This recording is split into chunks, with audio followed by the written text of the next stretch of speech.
আমার নবীকে মক্কার মুশরিকরা, মক্কার কাফেরেরা কেমন নির্যাতন করেছে, কেমন কষ্ট দিয়েছে।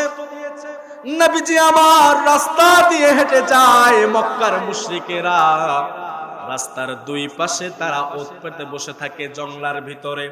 যেই মাত্র রহমাতাল লিল আলামিন হেঁটে যায় রে,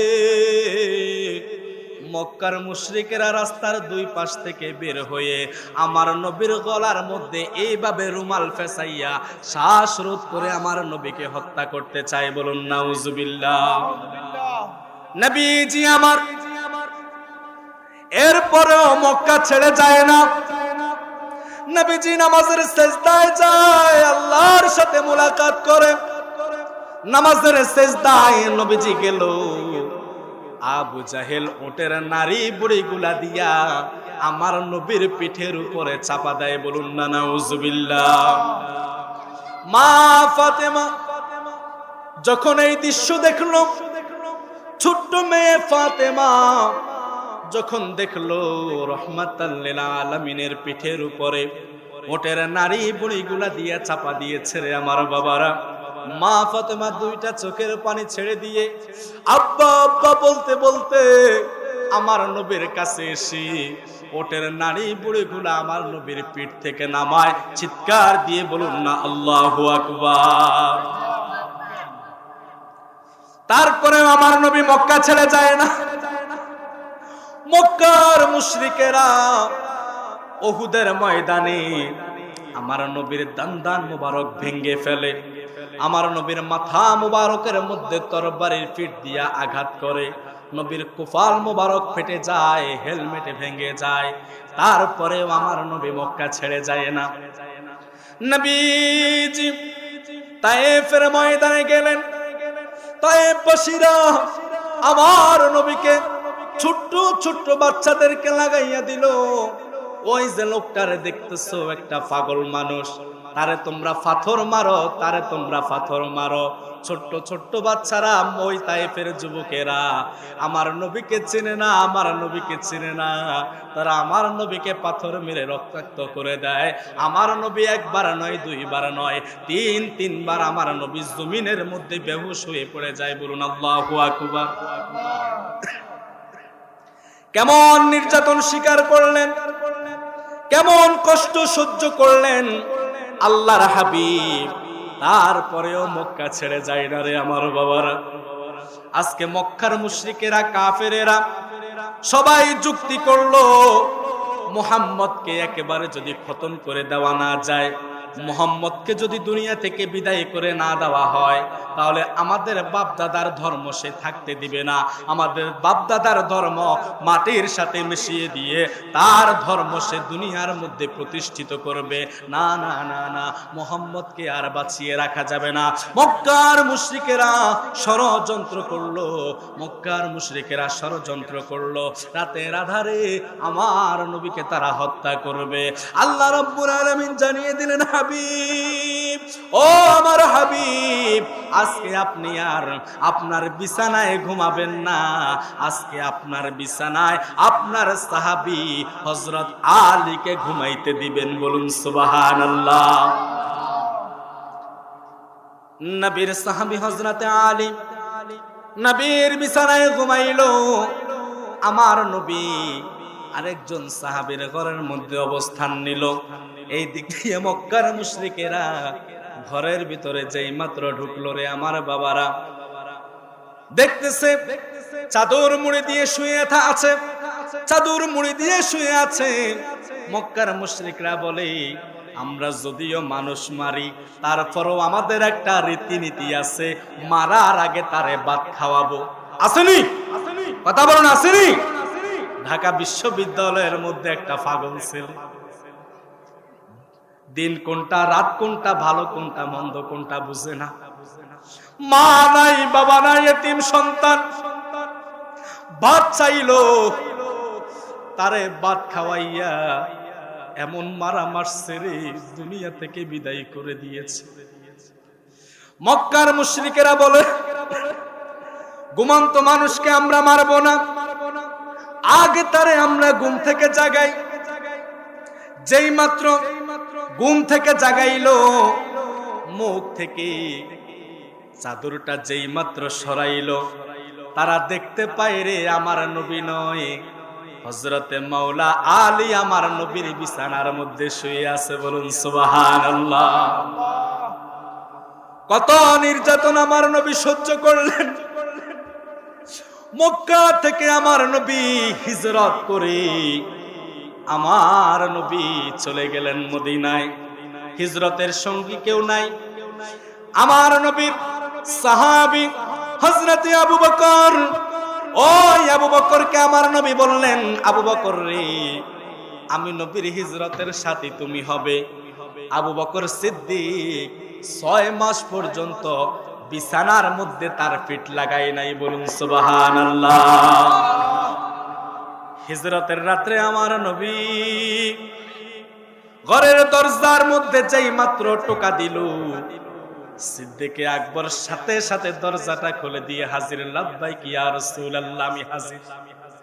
আমার নবী কয়, আবু বকর এত গভীর রাত, দরজার মধ্যে টোকা দেওয়ার সাথে সাথে দরজা খুলে দিলে কিভাবে পারলে? আবু বকর বলে, ইয়া রাসূলুল্লাহ, 6 মাস আগে আপনি নবী বলেছেন আপনি হিজরত করবেন, আপনার হিজরতের একমাত্র সঙ্গী আমি আবু বকর হব।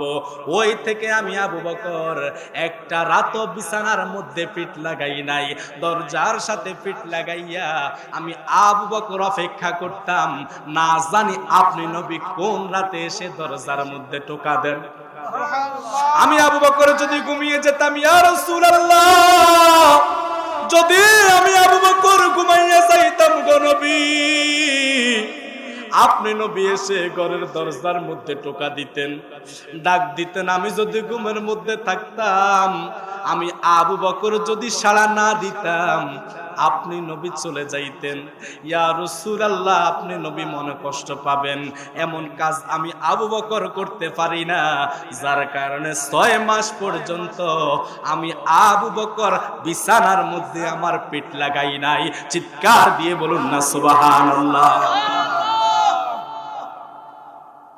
আমার নবী দিল। নবীজি আমার হেরা গুহার ভিতরে অবস্থান নিলেন। নবীজি আমার হেরা গুহার মধ্যে অবস্থান করলেন। বিশাল লম্বা ঘটনা। নবীজি ক্লান্ত হয়ে গেল। দীর্ঘ পথ নবীজি আমার হেঁটে এসেছে, ক্লান্ত হয়ে গেল। আবু বকর বলে, ইয়া রাসূলুল্লাহ, একটু বিশ্রামের প্রয়োজন। আমার নবী আবু বকরের উরুর মধ্যে শুইলেন, রানের মধ্যে মাথা মোবারক লাগাইয়া শুইলেন। আমার নবীর ঘুম এসে গেল। যেই গর্তের ভিতরে, গুহার ভিতরে আমার নবী আবু বকর অবস্থান করেছিল রে আমার বাবারা, ওই গুহার ভিতরে অনেকগুলা গর্ত ছিল। সিদ্দিকে আকবর চিন্তা করলো, নবী ঘুমাইতেছে, রহমাতাল লিল আলামিন ঘুমায়। এই যে গুহার ভিতরে গর্তগুলা দেখা যায়, অনেক পুরাতন গুহা। এই গর্তগুলার ভিতর থেকে বিষাক্ত কোনো জীব জন্তু বের হয়ে আসতে পারে। রহমাতাল লিল আলামিনকে যদি কামড় দেয়, আল্লাহর নবী কষ্ট পাবে। আমার জীবন চলে গেলে চলে যাক, কোনো আফসোস নাই, তারপরও আল্লাহর নবী আরামে ঘুমাক। বলুন সুবহানাল্লাহ। সিদ্দিকে আকবর নিজের শরীর থেকে রুমালটাকে ছিঁড়লেন, টুকরো টুকরো করে গর্তের মুখগুলা বন্ধ করলেন। একটা মাত্র গর্ত বাকি ছিল, বন্ধ করার মতো কোনো অবশিষ্ট কাপড় ছিল না। সিদ্দিকে আকবর কি করলেন? তিনার পায়ের বৃদ্ধাঙ্গুলিটা ওই গর্তের ভিতরে দিয়ে মুখটা বন্ধ করে দিলেন।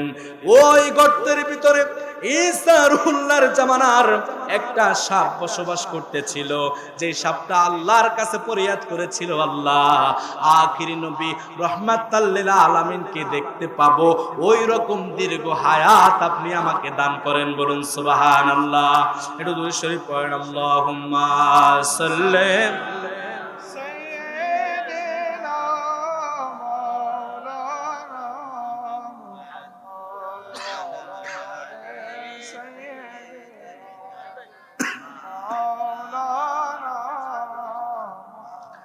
নবীর সাহাবী গর্তের ভিতরে পা ঢুকিয়ে দিল। বিষাক্ত একটা সাপ ওই গর্তের ভিতরে বসবাস করতেছিল। যেই মাত্র আমার নবীর নবুয়তের জ্ঞান সে পাইল, বেহুশ হয়ে গেল, পাগল পারা হয়ে গেল আল্লাহর নবীকে দেখার জন্য। বের হতে যাবে, দেখে গর্তের মুখ বন্ধ, কি করবে? যেই গর্তে দিয়ে যায় দেখে মুখ বন্ধ, কি করবে? ওই সাপটা এমন ভাবে একটা ছোবল মারলো, সিদ্দিকে আকবরের বিন্দাঙ্গুলির মধ্যে তার দুইটা দাঁত বসিয়ে দিল। বিশে সিদ্দিকে আকবরের সারা শরীরটা কালো হয়ে গেল। সিদ্দিকে আকবর বিষের ক্রিয়া সহ্য করতে পারে না, হুহু করে কাঁদে না, আওয়াজ করে কাঁদে না, সিদ্দিকে আকবর গুনগুন করে কাঁদে। সিদ্দিকে আকবরের চোখ দিয়ে টপ টপ করে পানি বের হয়, এক ফোঁটা পানি আমার নবীর গাল মুবারকের মধ্যে পড়ে। নবীজির ঘুম ভেঙে যায়, ডাক দিয়ে বলে, আবু বকর রে, আবু বকর, মা ছেড়ে, বাবা ছেড়ে, সন্তান ছেড়ে, স্ত্রী ছেড়ে, নিজের জন্মভূমিটি মাটি ছেড়ে, ঘর ছেড়ে, বাড়ি ছেড়ে আজকে আমি নবীর সাথে হিজরতে রওনা দিলি রে আবু বকর। বা এই বাড়ির কথা বুঝি মনে পড়েছে, সন্তানদের কথা বুঝি মনে পড়েছে, মা বাবার কথা বুঝি মনে পড়েছে, বাইরের বাড়ির জন্য বুঝি মায়া লাগে। সিদ্দিক আকবর বলে, ইয়া রাসূলুল্লাহ, ইয়া হাবিবাল্লাহ, ও মায়ার নবী গো, যেই দিন থেকে আপনি নবীর হাতের মধ্যে হাত রেখে ইসলাম গ্রহণ করেছি, কালিমা পড়েছি, ইয়া রাসূলুল্লাহ, সেই দিন থেকে আমার জান, আমার প্রাণ, আমার জীবন সব কিছু আপনি নবীর জন্য কোরবান করে দিয়েছি। আমার নবী ডাক দিয়ে বলে, আবু বকর তাহলে কাঁদো কেন? আবু বকর বলে, ইয়া রাসূলুল্লাহ, বিষাক্ত একটা সাপ আমাকে কামড় দিয়েছে, বিষের ক্রিয়া সহ্য করতে পারি না, যার কারণে আমি কাঁদি। আমার নবী কয়, আবু বকর আমি নবীরে জাগাইলা না কেন? কয়, ইয়া রাসূলুল্লাহ, দীর্ঘ পথ আপনি হেঁটে এসেছেন, ক্লান্ত শরীর, আরামের ঘুম ঘুমাইতেছেন, যদি আপনাকে জাগাই আপনার ঘুম ভেঙে যাবে, আপনি নবী কষ্ট পাবেন। ইয়া রাসূলুল্লাহ, আপনি নবী কষ্ট পান এমন কাজ আমি আবু বকর করতে পারি না, বলুন সুবহানাল্লাহ। আমার নবী চোখের পানি ছেড়ে দিয়ে কয়, আবু বকর, আমি নবীরে বুঝো তুমি এত ভালোবাসো, দে রে আবু বকর, কোন জায়গায় সাপে কামড় দিয়েছে জায়গাটা দে। আবু বকর পাটা আগাইয়া দিবে, এমন সময় আবু বকর বলে, এ আমার বিবেক, কার সামনে আমি পা আগাইয়া দিব? যিনি সৃষ্টি কুলের রহমত, সকল নবীর নবী, যারে আল্লাহ না বানাইলি কোনো কিছু আমার আল্লাহ বানাইতো না। লাউলা কালামা খলাকাতুল আফলাক, বলুন সুবহানাল্লাহ।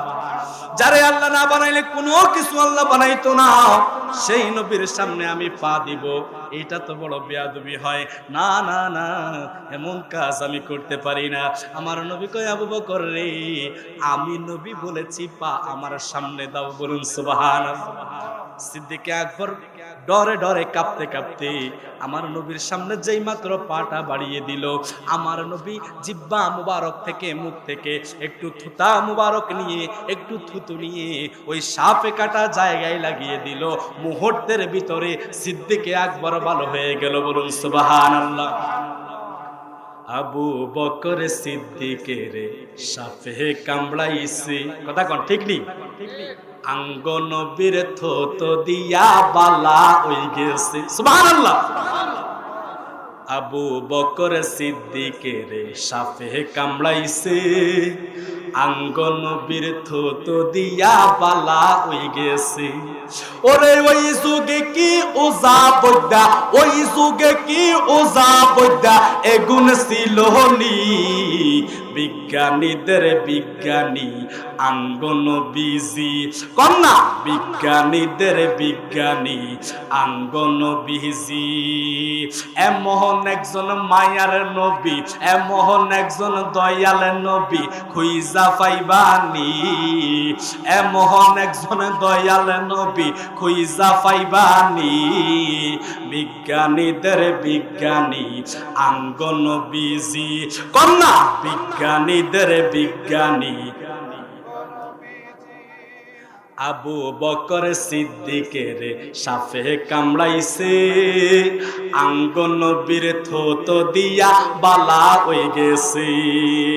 আবু বকর সিদ্দিকের সাপে কামড়াইছে, আঙ্গ নবীর থুত দিয়া বালা হয়ে গেছে।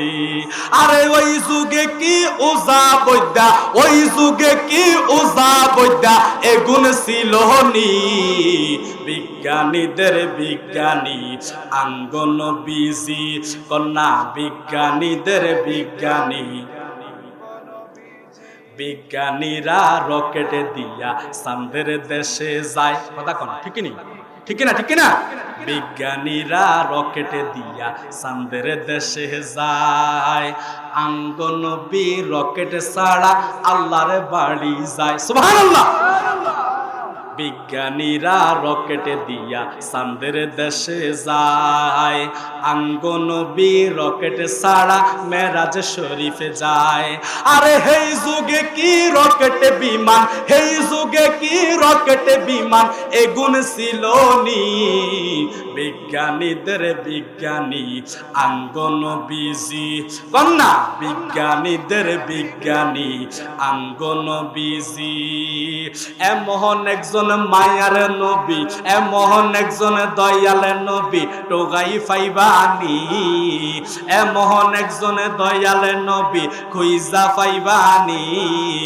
বিজ্ঞানীদের বিজ্ঞানী আঙ্গনবীজি।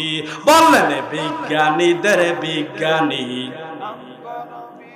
আগের যুগের মানুষের অসুখ কম হইতো, আঙ্গনবীর কাছে আইলে বালা হই যাইতো। সুবহানাল্লাহ।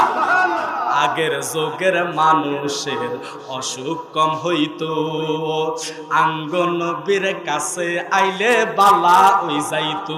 আমার বাবারা গভীর মনোযোগ দেন। ওই সিদ্দিকে আকবরের সাপে কাটা জায়গায় আমার নবী থুতু মোবারক লাগিয়ে দিলেন। সিদ্দিকে আকবর মুহূর্তের ভিতরে ভালো হয়ে গেল, মুহূর্তের ভিতরে সুস্থ হয়ে গেল। আমার নবীজি মদিনা শরীফে আগমন করবে, যেই মাত্র আমার নবী মদিনা শরীফের মধ্যে আগমন করলো, ওই মদিনাবাসীরা রে আমার নবীর স্বাগতম জানাই। বলুন সুবহানাল্লাহ। নিজের জন্মভূমির মানুষেরা, নিজের মক্কার মানুষেরা আমার নবীরে তাড়াইয়া দেয়, আর মদিনার মানুষেরা আমার নবীর আগমনের অপেক্ষায় থাকে। চিৎকার দিয়ে বলুন না ইয়া রাসূলুল্লাহ। যেই মাত্র আমার নবী ওই মদিনা শরীফের মধ্যে আগমন করলেন, মদিনাবাসীরা আমার নবীর স্বাগতম জানায়। তালা আল বাদরু আলাইনা, আমার নবীর স্বাগতম জানায়। ইয়া রাসূলুল্লাহ আহলান সাহলান মারহাবান মারহাবান, ইয়া হাবিবাল্লাহ আহলান সাহলান মারহাবান মারহাবান। মদিনাবাসীরা আমার নবীর স্বাগতম জানায় রে, আমার নবীর স্বাগতম জানায়। মদিনাবাসীরা আমার নবীর ভালোবাসে। আমার নবীজি মদিনা শরীফের মধ্যে ওই মসজিদে নববীর মধ্যে আমার নবীজি বসে আছে। এমন সময় আমার আল্লাহ আমার নবীরে জানিয়ে দিলেন, বন্ধুগো আমার, ও আমার হাবিব, ইতালির রোম শহর থেকে 40 জন আলেম আপনি নবীর কাছে আসতেছে। বলুন সুবহানাল্লাহ। হুজুরে কন্যা সুবহানাল্লাহ। ইতালির রোম শহর থেকে 40 জন ইহুদি আলেম আমার নবীর কাছে আসতেছে। তারা যুক্তি করলো, পরামর্শ করলো, একে অপরকে বলতে লাগলো, খবর পাইছুনি? কয় কি? মক্কা থেকে নাকি মদিনায় একজন লোক যার নাম হলো মুহাম্মদ মদিনায় আগমন করেছে, হিজরত করে গিয়েছে। ওই লোক নাকি নিজেকে নবী বলে দাবি করে, নবী বলে স্বীকার করে। ওই লোক যদি সত্যিকারের নবী হয় আমরা তাকে নবী বলে মেনে নিব, আমরা তাকে নবী বলে স্বীকার করে নিব। ইতালির 40 জন আলেম, ইহুদি আলেম, তারা একসাথে হলো। তাওরাত, কিতাব, জবুর, ইনজিল তারা রিসার্চ করে 3টা প্রশ্ন তারা বের করলো। কয়টা প্রশ্ন? 3টা প্রশ্ন তারা বের করলো। বলে ওই মদিনাতে আগমন করা মুহাম্মদ যদি সত্যিকারের নবী হয়ে থাকে আমরা এই 3টা প্রশ্ন তাকে করব। সে যদি সত্যি প্রশ্নের জবাব দিতে পারে আমরা তাকে নবী বলে স্বীকার করে নিব। ইতালির 40 জন ইহুদি আলেম কাফেলা বেঁধে মদিনার উদ্দেশ্যে তারা রওনা হয়ে গেল। এই দিক দিয়ে আমার আল্লাহ আমার নবীরে জানাইয়া দেয়, বন্ধু গো, ও আমার বন্ধু, ও আমার হাবিব, ইতালির রোম থেকে 40 জন ইহুদি আলেম 3টা প্রশ্ন নিয়ে আপনি নবীর কাছে আসতেছে গো নবী। যদি তাদের প্রশ্নের জবাব সঠিকভাবে আপনি দিতে পারেন তারা আপনার নবী বলে স্বীকার করে নিবে। চিৎকার দিয়ে বলুন সুবহানাল্লাহ। আমার নবী ডাক দিয়ে কয়, রব্বুল আলামিন আমি তো আপনার হুকুম ছাড়া কোনো কথা বলি না, আপনি আমাকে জানাইয়া দেন, তারপরে আমি বলি। ওই তালির 40 জন আলেমের 3টা প্রশ্নের জবাব আমি কি দিয়া দিব গো নবী? চিৎকার দিয়ে কন্যা সুবহানাল্লাহ। আমার আল্লাহ আমার নবীরে 3টা প্রশ্নের উত্তর জানাইয়া দিলেন। এই দিক দিয়া ওই রোম শহর থেকে আসা 40 জন আলেম মদিনার কাছাকাছি এসে গেল। আমার নবী সাহাবীদেরকে ডাক দিয়া কয়, সাহাবীরা রে, ও আমার সাহাবীরা, ইতালির রোম শহর থেকে 40 জন ইহুদি আলেম আমি নবীর কাছে আসতেছে, আমি নবীর দরবারে আসতেছে। তারা আমার মেহমান, মেহমানদেরকে মেহমানদারি করতে হবে, মেহমানদেরকে তাজিম করতে হবে। রে আমার সাহাবীরা, ওই মেহমানদারকে তো আসলে প্রথমে বসতে দিতে হবে। কথা কন ঠিক নেই? মেহমানরা আসলে তাদেরকে তো প্রথমে বসতে দিতে হবে। সাহাবীরা রে, তোমরা বলো ওই 40 জন আলেমকে আমি নবী কোথায় বসতে দিব? সাহাবায়ে কেরাম বলেন, ইয়া রাসূলুল্লাহ, ইয়া হাবিবাল্লাহ, নবী গো, আমাদের তো দামি তেমন কোনো রুম নাই, সোফা নাই, খাট নাই, পালং নাই। ইয়া রাসূলুল্লাহ, আমরা তাদেরকে কোথায় বসতে দিতে পারি? একজন সাহাবী প্রশ্ন করল, ইয়া রাসূলুল্লাহ, ওই যে পাহাড়ের পাশে বাবলা গাছ দেখা যাচ্ছে, ওই বাবলা গাছের ছায়ার নিচে যদি তাদেরকে বসতে দিই আমার মনে হয় সুন্দর হবে। আমার নবী কয়, না না না, মেহমান আসলে মেহমানকে ঘরে বসতে দিতে হবে, এইটাই সুন্দর। গাছের নিচে বসতে দিলে এইটা সুন্দর নয়, এইটা বেমানান। কথা কন ঠিক কিনা? 40 জন ইহুদি আলেম এসে গেল। ওই 40 জন ইহুদি আলেমকে কোথায় বসতে দিবে? নবীজি আমার ডাক দিয়া কয়, সাহাবীরা রে, তোমাদের ঘরের মধ্যে আমার মেহমানদেরকে বসতে দেওয়ার দরকার নাই, বাবলা গাছের ছায়ার নিচেও বসতে দেওয়ার দরকার নাই। আমি নবীর মসজিদের নববীর দরজাটা খুলে দাও, আমার মেহমানদেরকে মসজিদে নববীতে বসতে দাও। চিৎকার দিয়ে বলুন না, ইয়া রাসূলুল্লাহ। কেমন নবী, কেমন মায়ার নবী! বিধর্মী ইহুদি আলেম আমার নবীর দরবারে আসছে, আমার নবী কত মহব্বত করে ভালোবেসে মসজিদের দরজা খুলে দিয়ে মসজিদে নববীতে বসতে দিয়েছে। বলুন না সুবহানাল্লাহ। ওই 40 জন ইহুদি আলেম তারা যখন দেখলো নবীর সাহাবীরা নবীকে কত ভালোবাসে, নবীর কত যত্ন নেয়, তারা আশ্চর্য হয়ে গেল। কার কাছে আমরা আসলাম, কার কাছে আমরা আসলাম? যেই নবীকে, যেই নেতাকে তার দলের কর্মীরা এত মানে, এত অনুসরণ করে, এত অনুকরণ করে। না না না, এই লোক তো দুনিয়ার সাধারণ কোন লোক হতে পারে না। সুবহানাল্লাহ। 40 জন ইহুদি আলেম মসজিদের ভিতরে গিয়ে বসলো। আমার নবী এবার গিয়ে বসলেন। কথা শুরু হয়ে গেল। তারা আমার নবীকে সালাম দিল, আমার নবী সালামের জবাব দিল। কথা বলতে বলতে এমন সময় আমার নবীর একটা কাশি আসলো, কাশির সাথে থুতু আসলো।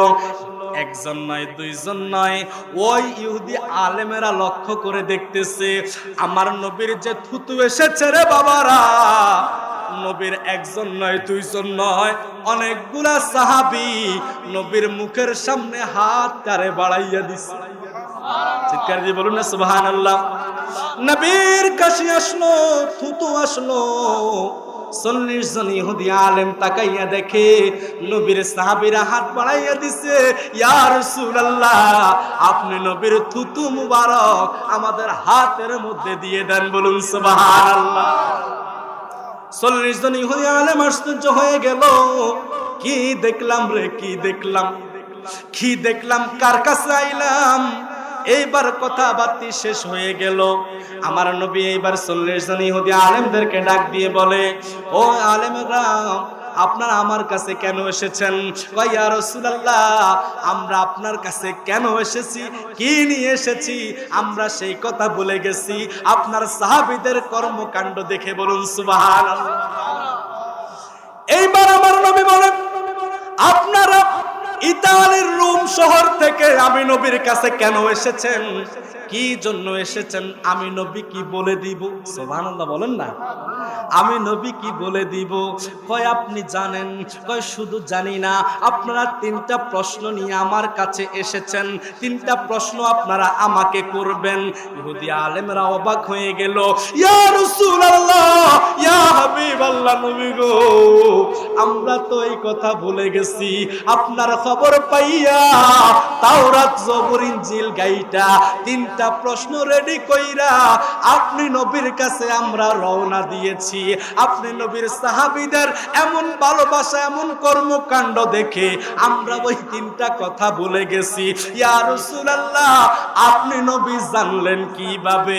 আমার নবী কয়, আমি তো দুনিয়ার কোনো সাধারণ মানুষ নয় রে, আমি সামনে যা দেখি পিছনেও তা দেখি। চিৎকার দিয়ে কন্যা সুবহানাল্লাহ। আমি সামনে যা দেখি পিছনেও তা দেখি। ও ইহুদি আলেমেরা রে, আপনারা যে তিনটা প্রশ্ন নিয়ে এসেছেন, আপনাদের তিনটা প্রশ্নের উত্তর কি আপনারা শুনবেননি? কয় ইয়া রাসূলুল্লাহ, নবী গো, যেহেতু আমরা ভুলে গেছি প্রশ্নের কথা, আপনি যেহেতু মনে করিয়ে দিয়েছেন, তাহলে মেহেরবানি করে দয়া করে আমাদের প্রশ্নের উত্তরগুলা দিয়ে দেন। বলেন সুবহানাল্লাহ। 40 জন ইহুদি আলেমের প্রথম প্রশ্ন ছিল, ইয়া রাসূলুল্লাহ, রূহ কাকে বলে? রূহ কাকে বলে? রূহ কাকে বলে? আমাদের দেহের ভিতরে রূহ আছে না নাই? রূহ যদি বের হয়ে যায় রে, এই দুনিয়াদারি অন্ধকার, কথা বলুন ঠিক কিনা? দুনিয়ার প্রেম ভালোবাসা, দুনিয়ার টাকা পয়সা, দুনিয়ার জমিদারি, অহংকার, মাতাব্বরি, তাকাব্বরি, সব কিছু মুহূর্তের ভিতরে শেষ, কথা বলুন ঠিক কিনা?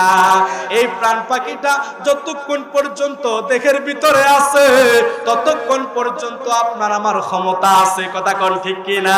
প্রাণ পাখিটা দেহের ভিতর থেকে বের হয়ে গেলে আপনার আমার 1 টাকার মূল্য নাই, কথা কোন ঠিক কিনা? খাঁচার ভেতর অচিন পাখি কেমনে আসে যায়, কথা কোন ঠিক কিনা? খাঁচার ভেতর অচিন পাখি কেমনে আসে যায়, তারে ধরতে পারলে মনোবেড়ি, ধরতে পারলে মনোবেড়ি দিতাম পাখির পায়, কেমনে আসে যায়। খাঁচার ভেতর অচিন পাখি কেমনে আসে যায়। কেমনে আসে আর কেমনে যায় জানার দরকার আছে না নাই? কথা বলুন, জানার দরকার আছে না নাই? আল্লাহর নবী ওই 40 জন ইহুদি আলেমের প্রথম প্রশ্নের উত্তর দিচ্ছে। আপনাদের প্রথম প্রশ্ন হলো রূহ কাকে বলে? আপনারা এইবার উত্তর নেন। রূহ হলো আল্লাহর হুকুম। কুলির রূহ, আল্লাহর হুকুমে ঢুকে আবার আল্লাহর হুকুমে বাইর হয়। দেখা যায় না, ধরা যায় না, ছোঁয়া যায় না রে, কালার কি লাল না নীল বুঝার উপায় নাই, কথা কোন ঠিক কিনা? আজ পর্যন্ত রূহ কেউ দেখছেনি, কথা কোন না দেখছেনি? বিজ্ঞানীরা যন্ত্র আবিষ্কার করলো, রূহ ধরবে, কি ধরবে? বিজ্ঞানীরা যন্ত্র আবিষ্কার করলো, মেশিন আবিষ্কার করলো, রূহ ধরবে। মেশিন আবিষ্কার করছে ঠিক, জেতা মানুষ, জিন্দা মানুষ মেশিনের ভিতরে দিল, কোন দিক দিয়া রূহ বাইর হইয়া গেল তাদের মেশিনে ধরা পড়লো না। আল্লাহু আকবার। আল্লাহ কয়, বান্দারে আমার লগে আর দরস আসেনি, এরকম বান্দা আসেনি? নবীজি আমার প্রথম প্রশ্নের জবাব দিয়ে দিলেন, রূহ হলো আল্লাহর হুকুম, আল্লাহর হুকুমে ঢোকে আবার আল্লাহর হুকুমে বের হয়ে যায়। এইবার 40 জন ইহুদি আলেম বলে, ইয়া রাসূলুল্লাহ, প্রথম প্রশ্নের উত্তর আমরা পেয়ে গেছি, দ্বিতীয় প্রশ্নের উত্তরটা যদি মেহেরবানি করে দিতেন। দ্বিতীয় প্রশ্নের উত্তরটা আমার নবী বলে দেয়, তোমাদের দ্বিতীয় প্রশ্ন হলো জুলকারনাইনকে। বলুন সুবহানাল্লাহ। তোমাদের দ্বিতীয় প্রশ্ন হলো জুলকারনাইনকে। এইবার আমার নবী দ্বিতীয় প্রশ্নের উত্তর দেয়, ও ইহুদি আলেমেরা রে শোনো, ওই জুলকারনাইন তিনি আল্লাহর এমন এক বান্দা যিনাকে আল্লাহ এমন রাজত্ব দিয়েছে, এমন ক্ষমতা দিয়েছে, যিনি তামাম পৃথিবীটাকে শাসন করেছে। চিৎকার দিয়ে বলুন না সুবহানাল্লাহ। ইহুদি আলেমরা বলে, ইয়া রাসূলুল্লাহ, আমরা আমাদের দ্বিতীয় প্রশ্নের জবাবও পেয়ে গেছি, মেহেরবানি করে যদি এইবার তৃতীয় প্রশ্নের জবাবটা দিতেন। আমার নবী ডাক দিয়া কয়, আপনারা আপনাদের তৃতীয় প্রশ্নের উত্তরটা নেন, বলুন সুবহানাল্লাহ। বলে, ইয়া রাসূলুল্লাহ, আমাদের তৃতীয় প্রশ্নের উত্তরটা মেহেরবানি করে দেন। এইবার আমার নবী তৃতীয় প্রশ্নের জবাব দেয়। আপনাদের তৃতীয় নাম্বার প্রশ্ন হলো, আল্লাহ জান্নাতীদেরকে জান্নাতের মধ্যে সর্বপ্রথম কি খাওয়াবে? এইবার আমার নবী বলে, আপনাদের তৃতীয় প্রশ্নের জবাব হলো, আমার আল্লাহ জান্নাতীদেরকে জান্নাতের মধ্যে সর্বপ্রথম যেই খাবারটা খাওয়াবে তা হলো মাছের কলিজা। সুবহানাল্লাহ। তা হলো কি? মাছের কলিজা। ইহুদি আলেমরা এবার কয়, ইয়া রাসূলুল্লাহ, আমরা তাওরাত, জবুর, ইনজিল গাইটা বাইসা এই তিনটা প্রশ্ন রেডি কইরা আপনি নবীর কাছে আসলাম। পথে আমরা তিনটা প্রশ্নের কথা বলে গেলাম, আপনি নবী আমাদেরকে মনে করিয়ে দিলেন।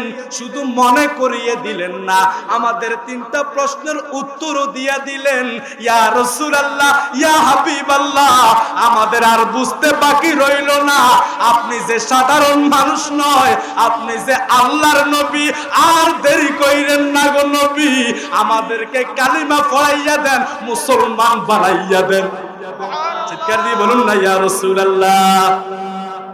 আমার নবী ওই 40 জন ইহুদি আলেমকে কালিমা পড়িয়ে দিলেন, তারা মুসলমান হয়ে গেল।